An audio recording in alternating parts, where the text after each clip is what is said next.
Best way to get something done, if it holds near and dear to you that you like to be able to, anyway, we're going to get a lot done. Oh, man. Yeah, it was kind of hard to watch at times. He did seem confused, no idea what he was talking about. I didn't understand what he was talking about. He rambled on until he apparently would occasionally either run out of gas or run out of words and then pause for a moment. You know, maybe he was searching for a new direction or a new word, couldn't find it, changed the subject. Ultimately, maybe he was just rusty. What was it, 65 days? He hasn't had a formal press conference, so maybe he should have done it earlier. But nonetheless, a lot of people are going, what was up with Joe yesterday? Yeah, a lot of people are going, what is up with Joe? Or we really, really want people to be going, what's up with Joe? So we cut together this thing. Like, okay, Brett, so there were a couple of parts of that were, like what Biden's been like for the past year, where he's either searching for something and doesn't get it or something. Some of that very tightly cut together thing was just him saying things that out of context sound weird, but like, I have no idea what the context is. You haven't provided it. So they weren't it's not like put bleach in your body where I don't care what the context is, that's crazy. That's like there's manipulation and then there's really try hard, thirsty manipulation. I think that's what we saw right there. Right, if I was producing that, I'd be like, so this is what you think about. What does your montage do? Is your montage telling us that he has lost it? Well, then you have to actually prove that.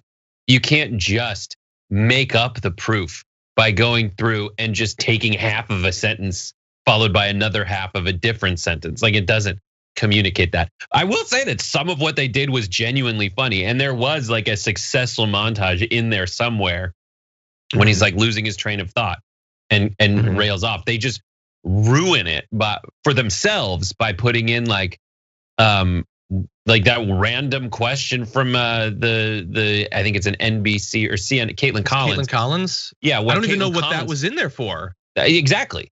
That was just a question. It was just there. So it's like, what are you guys doing? And it makes me so mad because they have like a vast teams at Fox and Friends to do this kind of stuff. And when you see a lazy montage like that, what it really actually does is just prove that they don't have to work hard.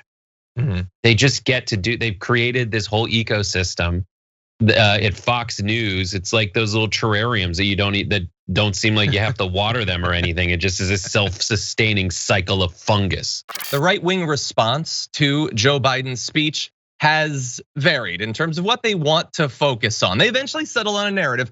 They started off with some pretty random stuff. Peter Doocy saying it's unacceptable because Biden urged people to vote, quote, which is a direct political statement. I guess, okay, he told people to vote, like presidents always tell people to vote, whatever. Eventually they found something that's gonna hit a little bit harder and that the right can really like chew on for a little bit.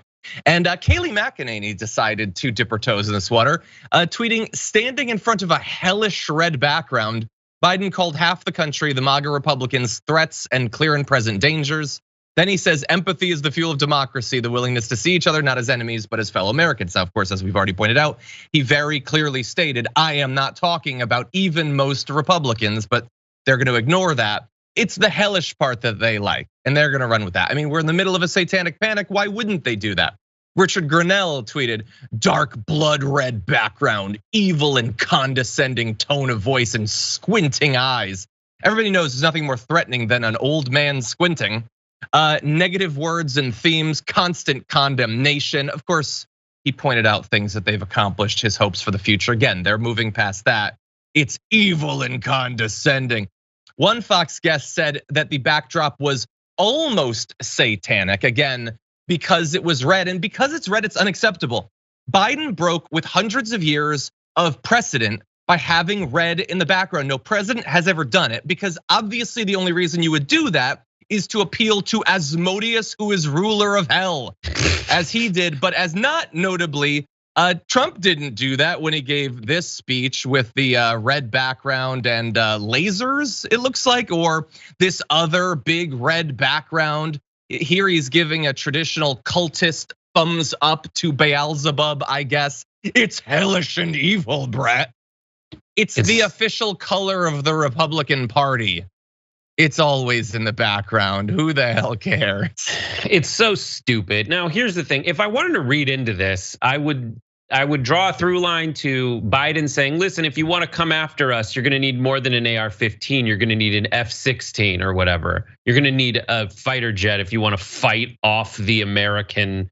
I just think those bits of language that Biden uses are too far. Having soldiers in the background, they are appealing simultaneously to the people in the. I think they're trying to appeal to people in the Republican Party who think that Joe Biden isn't that, he's one of those leftists who isn't into the police and the military strength or anything like that. He's trying to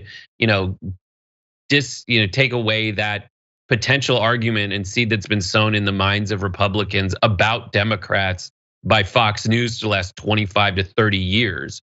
I just don't think he needs it. I think he'd be better served by traditional, like if they just left the light up a little bit in the stairway he came up on, with him and Jill walking toward the lectern, when they could see the American flag in the background, it would have been better. I just think it's an outdoor nighttime speech, and they've been lit like that before. I think they got a little too artsy fartsy with it.